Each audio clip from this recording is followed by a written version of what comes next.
Hey everybody, we're finally wrapping up the Predator spoiler reviews. Check out Predator, my review for Predator 1, 2, Predators up on my YouTube channel, youtube.com/talkativecarl. Hit that like button and notification bell if you want more content like this. I also review Batman versus Predator, the first one. That's the only good one.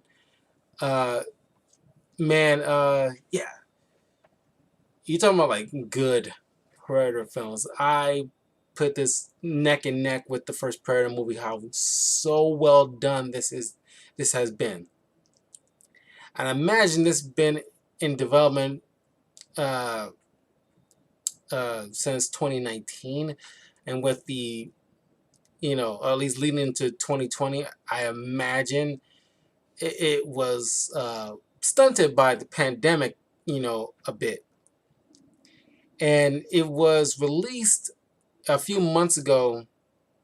As a matter of fact, this movie was released on Hulu uh, on August 5th.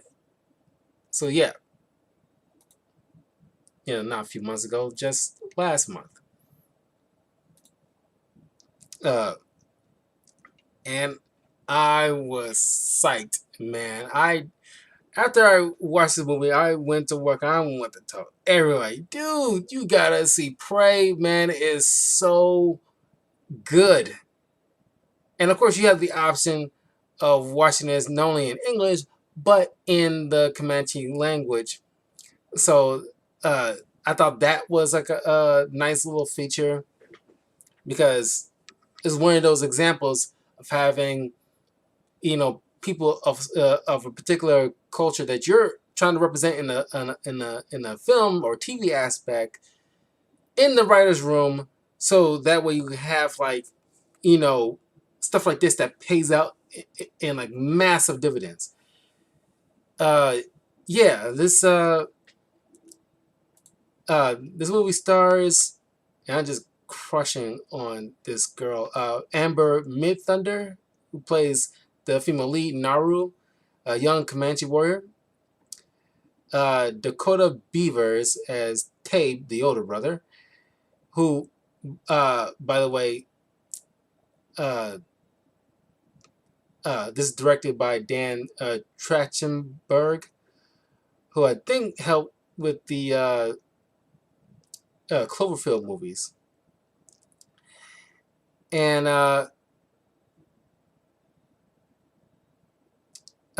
it's confirmed that Tabe was supposed to be, well, at least remember Billy in the first uh, Predator movie is supposed to be the reincarnation of Tabe, and the way, if you remember Billy getting freaked out about the Predator, I guess they kind of like trying to retcon it, soft retcon it, but I think it's like a very acceptable thing by a lot of people that, yeah, Billy is a reincarnation of Tabe. Billy's freaking out about something that's stalking him, and it's just his sense ancestral kind of thing where it's like Tabe is dealing with this thing, and it's like you know that's why you got like Billy acting the way he does in the first movie. That he's got this kind of spidey, century, a few centuries long spidey sense about this thing. I thought that was a cool little soft retcon. Uh, Dane DeLegro,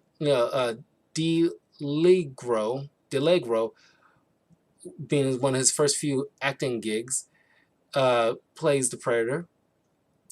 And Michelle Thrush as Aruka, playing Naru and Tabe's mother. Um,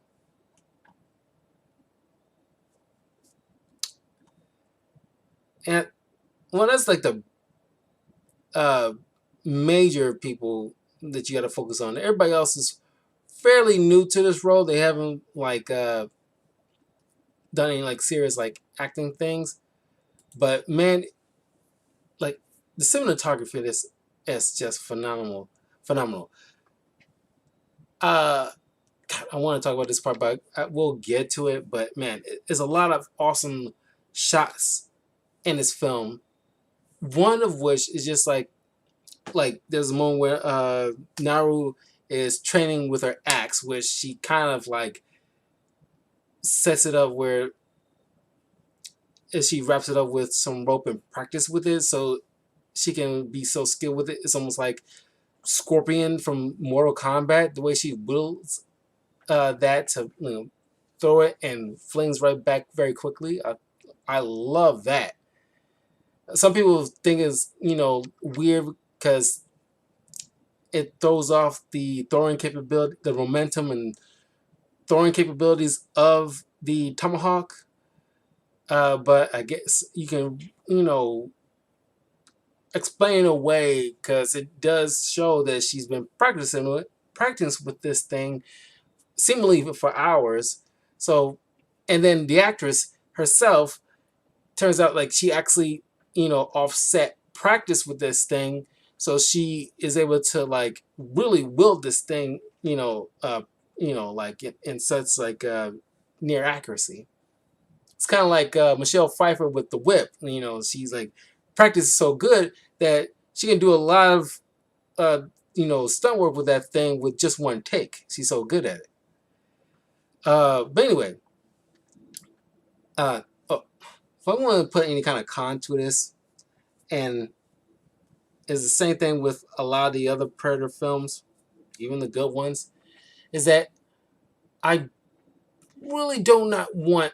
One would say like maybe not so much with like the advertisement, but it's just leading into the film itself. We don't want to see the Predator, but it's just we don't want any hints of that even landing. I want to just be there, like kind of like stalking him, like Jason Voorhees or Michael Myers. It's like he's just there because you just want to, like just keep. Personally, I just want to keep on believing I'm watching a whole entire different film, and then all of a sudden a Predator is there. Yeah, because just like with the first film, I would have preferred not to have like the scene like the spaceship because I don't want to know like, oh, it's gonna be an alien they're gonna deal with. Like, I don't want to people to like go in there thinking that right away, like when is alien gonna show up kind of situation. This movie was originally supposed to be called Skulls, but I'm glad they went with Prey because Predators, Prey, I like that wordplay. But uh, a lot of people understand that because of the fallout from because Shane Black, who was in the original Predator movie, was directing The Predator. You would think on paper this will he will definitely will make this like a great Predator film. And I'm not blaming him for how crappy it turned out. I blame studio interference because the reason we got so many crappy Predator films with like AVP and The Predator is because you got studio interference for the most part, mucking up stuff, trying to add in stuff, especially in The Predator, adding about like, kid with autism can better battle against the predators and counteract them because they got a different way of thinking. All this mess, and it's like you're spinning too many plates in the air, and just like with Prey and Predators and Predator 2 and 1, keep it freaking simple. You already got the bad guy, and you already got a handful of good guys going up against this thing. Best kind of Predator films is that you make an entire different film, but you toss in a Predator in it. I was thinking about making a separate video about what kind of Predator movie I would want. But just for example, let's say you have seemingly in just your classic Wild Wild West kind of movie. And you have this group of like cowboys, chasing down somebody who's wanted from like a wanted poster or whatever, and they're hunting somebody. But then you toss in a Predator. Now you got like old West style cowboys with 6 shooters and not Smith and Wessons, but Winchester rifles and dynamite and that kind of thing. In order to that kind of level of technology to go up against someone like this unknown creature,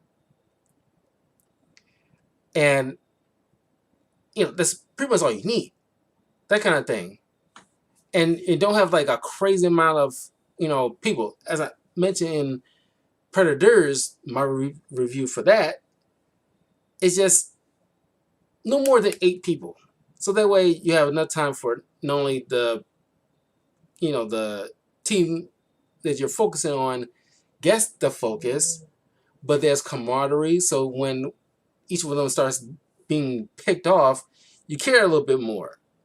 Rather than the Predators, when you got like so many people involved, you cannot focus on hardly anybody. But anyway,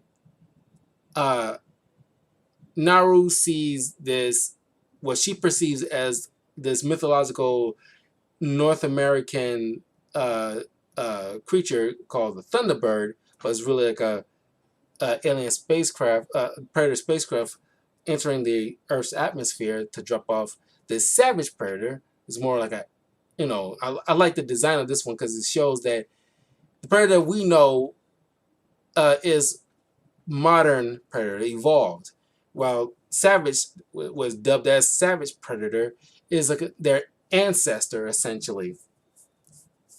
That's definitely got different designs, which is I like, and instead of like the classic face mask, it's like a skull with still a bit of technology worked into it. It's a nice little mesh of you know natural and technological, but it's still kind of like old technology to the Predator's mindset. It's probably old technology, where his mask, skull mask, has like a laser guided thing, like a targeting system, but it's stationary. It doesn't like typically like move in direction depending on where their head is looking at. It's very stationary, and their little sort of amount of thing is not a blaster, but it's just like a well, he doesn't have like a sort of blaster, but he has something similar to that, where it's like three arrow bolts that levitate and fire off and goes in whatever direction that the laser sight is pointing to. And of course, you still got the metal claws and everything like that. And a lot of this gear still kind of cool, and in this time period will still be like advanced, but it's old tech or ancient weaponry to the Predators. Kind of like the way like a Winchester rifle to our perception is old technology, but still an effective tool, if you want to put it that way. It's like, yeah, it's probably would have been an effective tool, but they're not using it anymore. Same way we're not using Winchester rifles in this day and age anymore, but it's been an effective tool, and that's how they view it. At least I would think that's how they would probably view it. And the M4, weapon that we have in modern times is our blaster rifle. Let's put it that way. So you see, like the Predator, kind of like working his way up to the food chain of predators, in order to, work its way up to the humans, because this is their training period. And I imagine it's probably like a young predator, like earning his stripes or something. Because in Predators, you see a katana blade that they had, that Nolan in that film scavenged, showing that they've been in feudal Japan at one point. And Predators 2, one of them, looked like it had like a cutlass which shows like it's been during the age of golden age piracy. So it's saying the reason why, like, because feudal Japan, like, you know, was like a main thing. Yeah, still during this time period, but it's older than the Comanche warriors. So I imagine, you know, this group of predators has been going through landing in different zones on the planet in different time periods, and not just one focal point. So uh, it kills like a snake, then it started killing a wolf. It works its way up to a bear. You see a cool moment, a predator fighting like a bear, which is fucking dope. It even sees this thing slugging a freaking bear. This is dope as hell. And like when the bear and the wolf, bites into the predator, you see his teeth like glowing green, showing that it's like it bit into him a bit. But here's the thing: if I have a knock against this movie, one of them would be the animals. Now, I understand. I think this thing had like a decent budget, because I doubt any studio will back this thing if they just call it like Predators 5 or Predators 6 or whatever. And so they have to do like a rebranding and market it, slightly different, at least somewhat different. Because if people just flat out just got the word, oh, this is like a straight up Predator movie, just call it Predator 6 or whatever, people would probably be turned off, especially after being like, you know, uh, slapped in the face by the turnout of the Predators. So I think that was smart marketing on their part. So anyway, Nara starts to see these weird, humongous tracks and a skinned alive snake, and she's starting to question like, what the heck is going on. All the while she's getting like dogged on by her tribesmen, except for her brother, who is like such a good brother, so supportive. It's like they got a kinship, and it's just like he doesn't treat her like she's stupid. He includes her and stuff. He doesn't like, typically in movies like this, you hear like the brother either they're sniping at each other, or he's telling her she's not good enough, or you're not ready, bickering her back and forth. No, like he includes her, even though he probably thinks it's probably too dangerous. He still acknowledges he still has skills in other ways that still helps. So I'm still going to include her. And I think that's smart writing.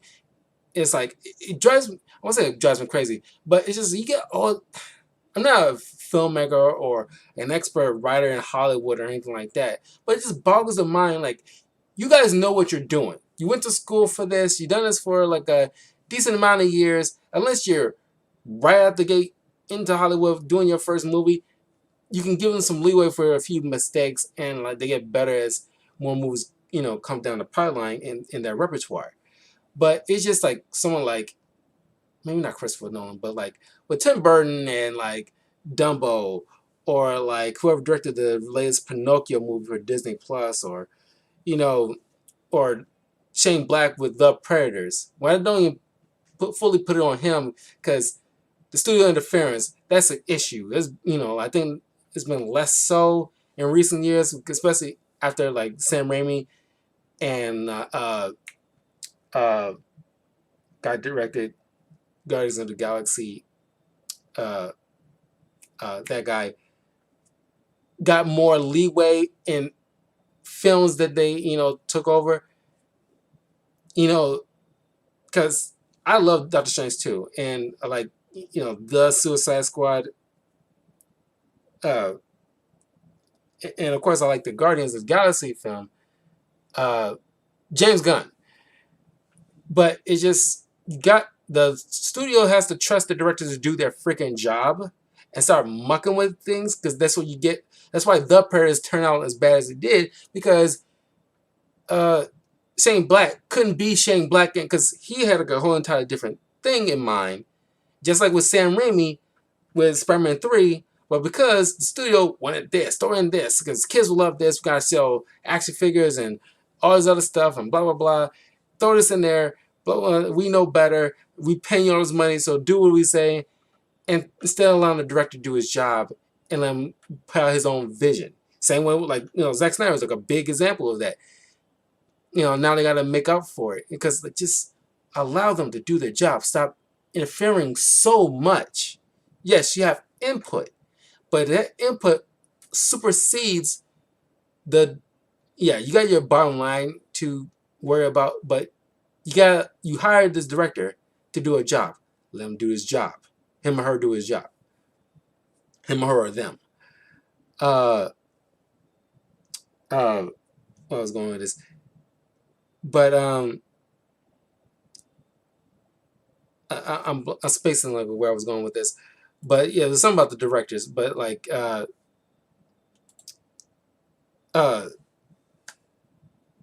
the writing choice. Oh yeah, it's like you doing this for a while. Like, let's use Tim Burton for example. You're doing this for a while. You've been in the game for a mighty long time. Personally, I do not think. Yeah, there's always gonna be plot holes. It's inevitable, but there are certain plot holes that should not be there in some fashion or whatever. Especially, yeah, you got a deadline to meet, and like reshoots cost money, sure, but while you're in the midst of that, before you get the shooting of the film, you gotta have, like, obviously, editors and people looking over, proofreading once, twice, three times, four times if you have to, just to minimize the plot holes. Because The Dark Knight is a fantastic film, but a lot of people complain about the whole, things with the Joker just somehow turning out well, like especially after like the boat scene and like the thing with Two-Face is like, you know, that seemed to like work out kind of well. Like, there's no way he can guarantee things will turn out the way it turned out. That kind of thing. But that's like such a minor plot hole that everything else works so well that kind of overshadow that. That should be the case with a lot of expert directors who've been in the game for at least, I want to say been in the game for like 3 or so years, but just like have at least 3 or 4 movies under their belt already to, like, you shouldn't be seeing such glaring stuff as we see in like Fantastic or The Predators, that kind of thing. This is like the exact opposite of that. This is like very tight, and the mistakes are so minor. It's almost like an indie movie in a way, where it's like they use the amount of budget is required. They didn't need that, like with Shane Black's movie. Unfortunately, to use that as an example, they probably toss a lot of money into that. But matter of fact, let's compare, because this movie had a budget of $65 million. What's the budget for The Predator in 2018? Oh, 88 million.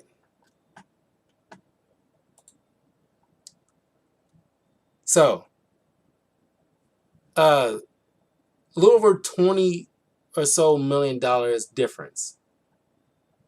And you see, like, and it isn't always the case, but you see, like, the difference in quality because you did so much with so little. And that, unless you like maybe like the MCU or maybe Star Wars to some degree, or and even like to a degree with the DCEU, other than those examples where they earn the right to have like a larger budget to pull out stuff like that we've been getting, more often than not, you can do a lot with minor budget, to give just enough to service us. Just like with the first John Wick movie, because it turned out great and it became like a huge franchise. And like the first John Wick movie, let's just check that out really quick. the first John Wick movie had a budget of 20 to 30 million, and it grossed at the box office 86 million. And it was such a John Wick films are like one of my favorite non superhero related films. I love it. I think like these four Predator films, Predator 1, 2, and 3, are the best Predator films. And I'm going off on a tangent, but I'm just pointing out, like, okay, this is like, you can do a lot with little. Anyway,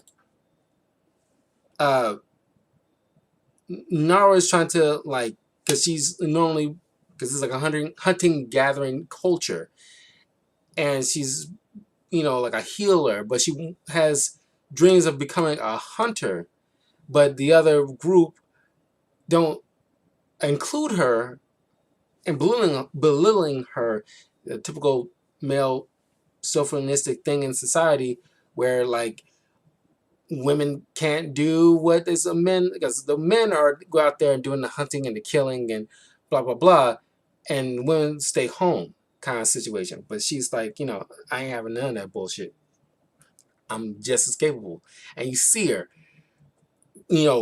training with that axe. And she had a dog with her because the only thing that, like, in the group that doesn't judge her. I mean, aside from her brother, it doesn't judge her and listen to what she has to say.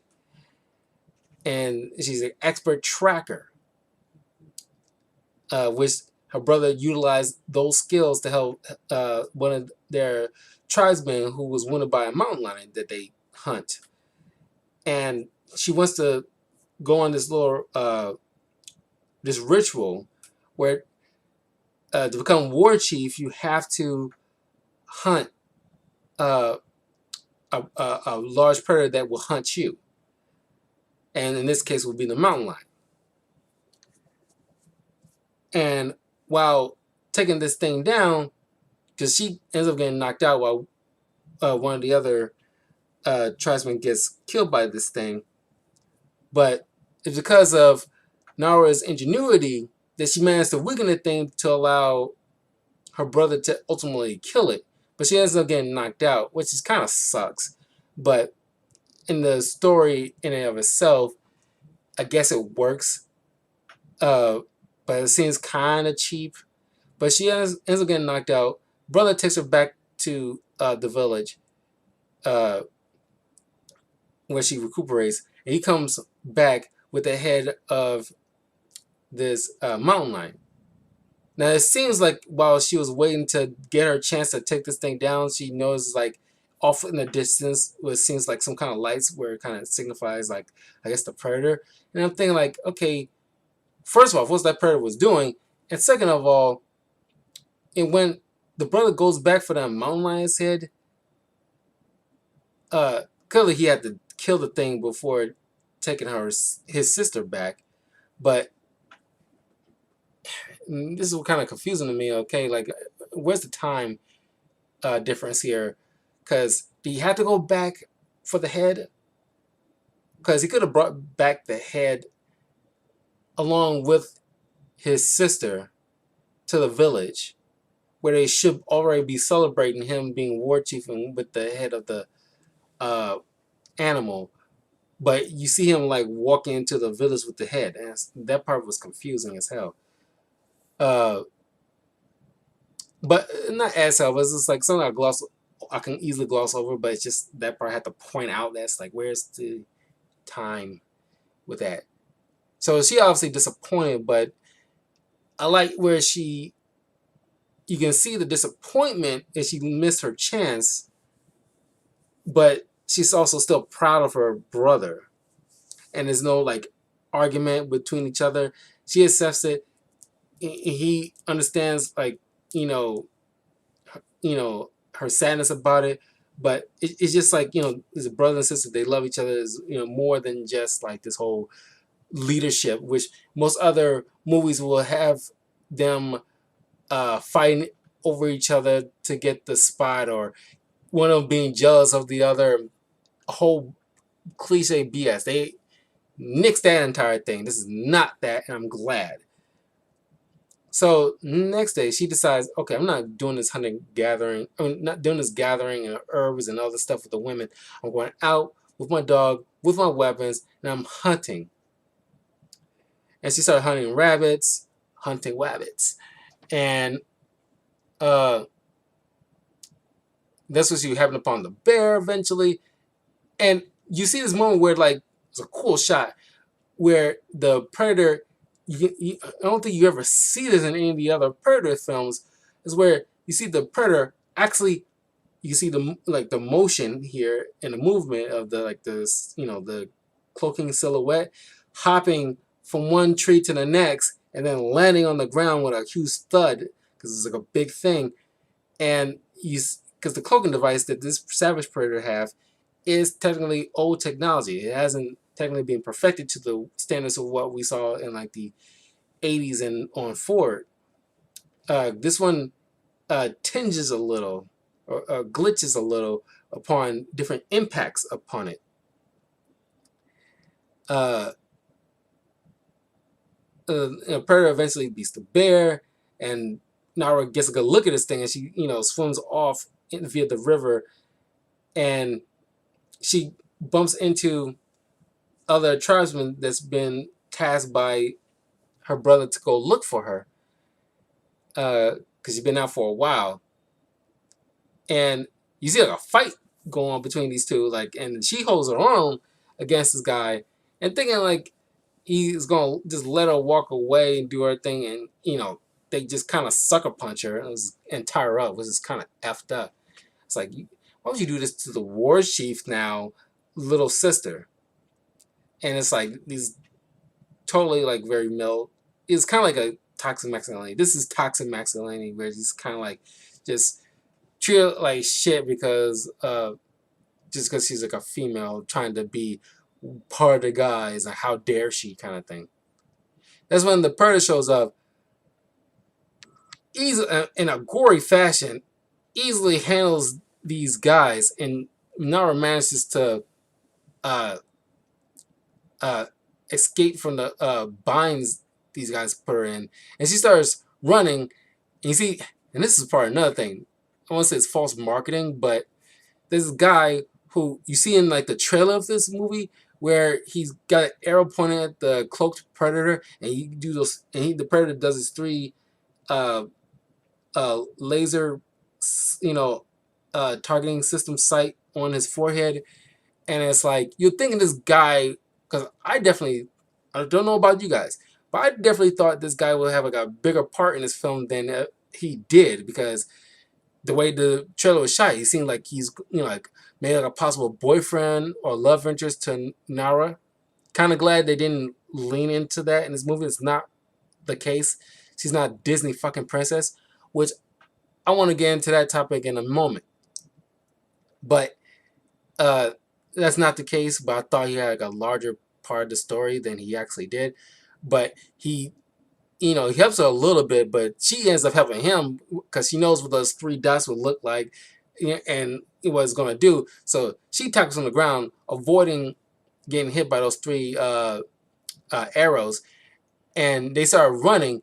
She outpaces him, and he gets like jumped on by the predator, and he just like almost like just like he's this is where the savage predator part comes in, because he just like tears into this kid, like you don't see it, but it's like deep in the ground, and it's like you just see blood just like splurting out everywhere. Clearly, he's like digging into the kid's like body, and it's like that is fucked up.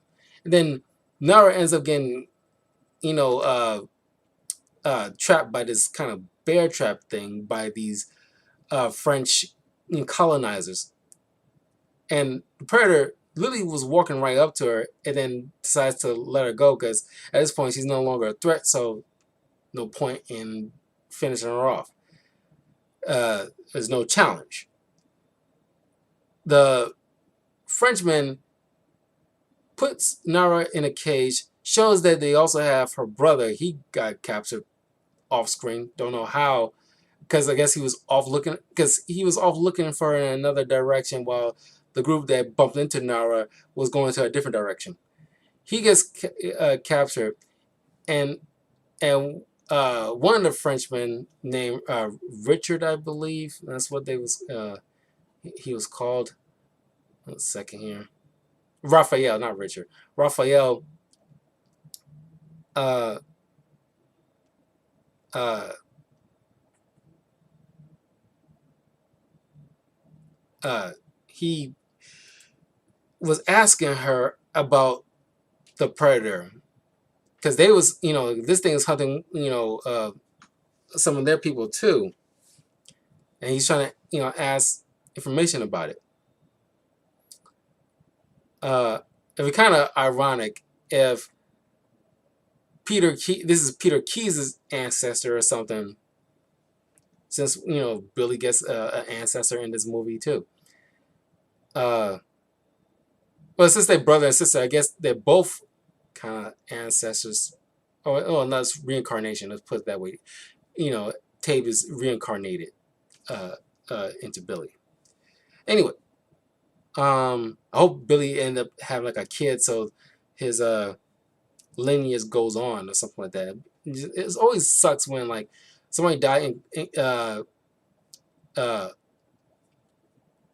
I forgot the word, but just unceremoniously killed, and they don't have no kid to carry on, no other legacy kind of carry on like that lineage. But anyway, the two siblings are used as bait in this ash covered clearing, and the predator shows up and starts killing these Frenchmen, except one bald-headed bearded guy who's the leader, and starts taking a lot of these guys out in very intricate ways with this technology, and got this kind of reclassable shield that's edged, kind of like the early stages of those like spinning flying discs that you normally see the Predator use, and it cuts off a lot of guys' heads with this thing. One of the guys tried to use this kind of reminds me of the first Iron Man movie, where one of the guys used his flintlock pistol to shoot at the thing's head. It ricochets off and nails him in the head. Very Iron Man to me. The brother and sister eventually get loose thanks to one of the bear traps, and the brother goes off to try to find like some horses, while Nara goes back for her dog. And it's a cool shot. It's probably one of the best shots out of the entire film.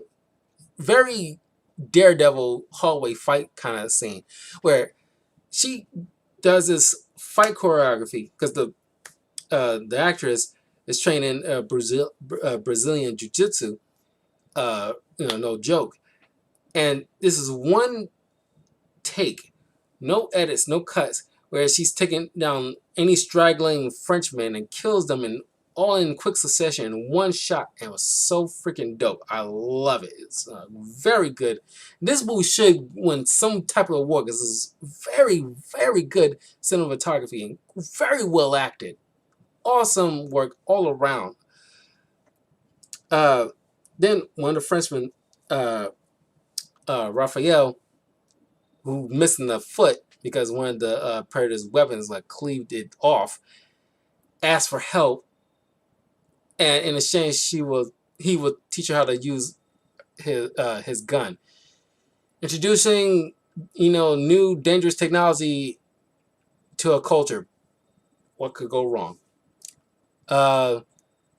In exchange for healing, and she was healing them, and I'm glad they did not go with the same tactic as the other Predator films with covering them with mud, which you thought was going to be the case when she gets trapped in like a mud pit for a minute and she's covered in mud. But that's never like a call. That's a callback, but that's never like something that she returns to in the movie. They got these herbs that they use for healing and medicinal purposes, but it lowers your body temperature, so it does the same effect as covering yourself in mud. So she's healing this guy, giving him these herbs, it lowers his body temperature. Predator's on his way, so she goes to hide. He plays dead. But then it's like really effed up because the Predator, thinking like he's surrounded by a number of dead bodies, just steps on Richard, Raphael. He screams, he just like proceeds to like kill him instantly, which is kind of effed up. I kind of wanted like, because Raphael wasn't like the rest of the Frenchmen who are just you know monster colonizers. He actually tried to like speak in her language. He actually tried to befriend her and even like offer to tit for tat with her. But he's killed off. She still has his gun, which that is a callback to Predator 2 with the pistol, which is never, which I guess you can glean or fill in the blanks in your own mind. The Predator somehow got that back somehow, but we'll get into that. So the brother shows up and proceeds to further wound the savage Predator before the Predator ultimately kills the brother. It's very sad. And Nara runs off with her dog, sees the leader Frenchman over the opposite end of a creek, and she knocks him out, cuts off his leg, and leaves him as bait for the Predator while she's eating the herbs to conceal her body heat. And because she finds out this thing tracks via heat, given the fact that she didn't see Raphael on the ground until he actually made a sound. But because proving that she's very quick, because she watches the Predator doing all these things and how he fights and his tactics, and in the final battle, after the Predator kills this Frenchman, she used the flintlock pistol, shoots the helmet off, shoots at the Predator, doesn't kill him, but it definitely shuts off his helmet. She takes it, and she already got a trap set up for the Predator as he's chasing her down. And like no other Predator film, not even Arnold, came up with this idea of trapping, or at least set up booby traps of the trees. None of these things travel via trees a lot. And so if you booby trap the trees, have it surrounded by spikes, and this thing starts hopping onto another tree, ends up getting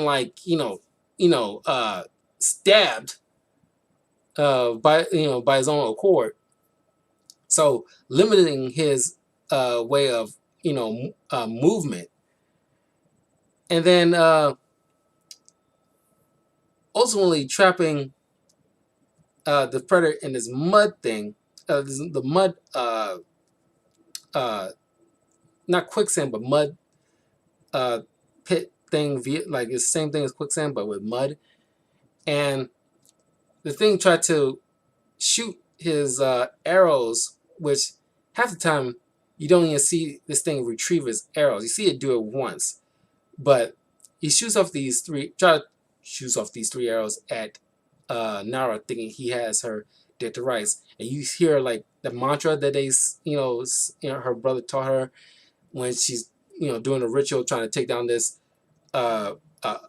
bigger prey, or this of a predator. And it's like, this is as far as you go. You go no further than this, or something like that. Very cool dialogue. And the Predator shoots off the arrows. It rolls past her, going by the guiding system of the helmet that's sitting on the side of the Predator on top of some rocks. And the arrows come swing by and, and goes right through the Predator's skull, killing it. And like the way the fight should always end with these things, a fucking war cry. And it's like, because a war cry is supposed to get you hype, it's supposed to get the blood pumping. And like, if you watch my Deadliest Warrior watch-alongs, one of which is a Comanche versus like a Mongol warrior, and that awesome war cry is probably my favorite war cry. Like, ha ha ha! up. It was like yeah, it's like I don't want to scream too loud because I'm not the only one in this dark house. And and uh and then she goes back to the village with a decapitated predator, and using its own blood, this luminescent blood, to make its war paint, and it's dope as hell. And she becomes war chief. And I like the end credits where it's where the credits rolling, and uh it's like a mural like on tapestry, like you see in a lot of Native American cultures, depicting stories. And you see like how like the entire movie was playing out with these pictographs and stuff like that, and like the design of how a predator will lug via these type of pictographs. And then it ends with like you know the sky thundering with more a couple of more predator ships coming into the earth, which leads him to believe like, did these predators come back and slaughter the rest of these people, and they got this, well, not maybe not full on slaughter, but like starting like hunting the other tribe, the rest of the tribe, and they end up getting this flintlock pistol back. Because Nara's, as war chief, was saying like, we need to like move into a better, place, better protected, better vantage point, blah blah blah. Uh, did it eventually do that? Like, how did all that play out? Because in Predator 2, the Predators end up getting that pistol back. Somehow, did she? I like to believe maybe she just gave him back, like a peace treaty. Do not hunt the rest of our people. Because all these colonizers already hunting us to near extinction. There's some like sympathy from, because rare occasions you get any kind of sympathy from these predators, but maybe in terms of maybe peace type of treaty, you give us a weapon, we will leave you alone.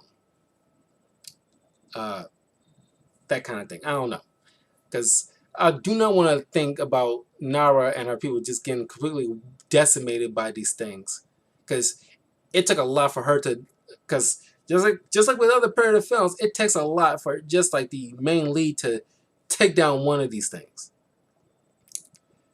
But I was mentioning about the Disney princess comment. This movie, and I think a lot of people will agree, this movie is what the live action Mulan should have been. Minus the whole Predator thing, but Disney had a problem with trying to make female leads too perfect, trying to overcorrect themselves, from what like some female leads in the past in their films were depicted as, and they don't want to seem misogynist, so they overcorrect, and it's like that's not the issue. Females can have problems too, and what we love about them is them going through the movie overcoming said problems. Nara is not like a perfect human being. She has faults. She gets her ass handed to her a couple of times in this movie. She is skilled, but she's not skilled in everything. She had to learn and adapt from what she's seen from the Predator in order to overcome that obstacle. Live action Mulan, she got to be good at every doggone thing, because God forbid a woman struggle. And I tell people this a lot of time. Like when I went to Comic-Con, I told a couple of people there, it's like, that's the mistake of live action Mulan. It's like, it's okay for them to struggle. And it's not, you're not being like a sexist pig, because like you got like somebody like Elsa from Frozen, like clearly she has issues. She's not perfect, and it's like, okay, why are you shooting yourselves in the foot when you do these kind of things? It make no sense. This, like I said, this is what the live action Mulan movie should have been. Just like I've been trying to advertise that for over a year before the movie came out. It's like, oh, this is gonna be the realistic Mulan movie. Okay, then why you still have a phoenix and a witch if it's supposed to be a realistic, down to earth one? Because that's not how historically the Mulan character of history did everything. And clearly, you know, they obviously didn't have no freaking phoenix helping her, or no witches to battle. It make no goddamn sense. So that overall, that is my review for Prey. I have Predator 1, 2, Predators already up on the channel, so you can check that out. Let me know what you think from those films, and let me know in the comments below what you thought of Prey, because I thoroughly love this film. I watched it the second time just for this review because, man, I just love the idea to return to it. But I really wanted to rewatch this soon after I watched it the first time, but I figured no. When I rewatch it, I want to do it for the review because I want to once I rewatch it, I want to have certain things I didn't see it the first time in my mind, so that way once I start talking about it, I can hit it home where I need to hit home. But anyway, I will see you guys in a little bit. I want to play a little bit more of Call of Duty Modern Warfare 2 open beta. So in maybe 15 minutes, I'll have everything set up. So if you want to join me, twitch.tv/talkativecarl. Join me live as I play a little bit more. We're doing Predator stuff, so we might as well in that mind's eye right now, warrior culture. Let's get to playing.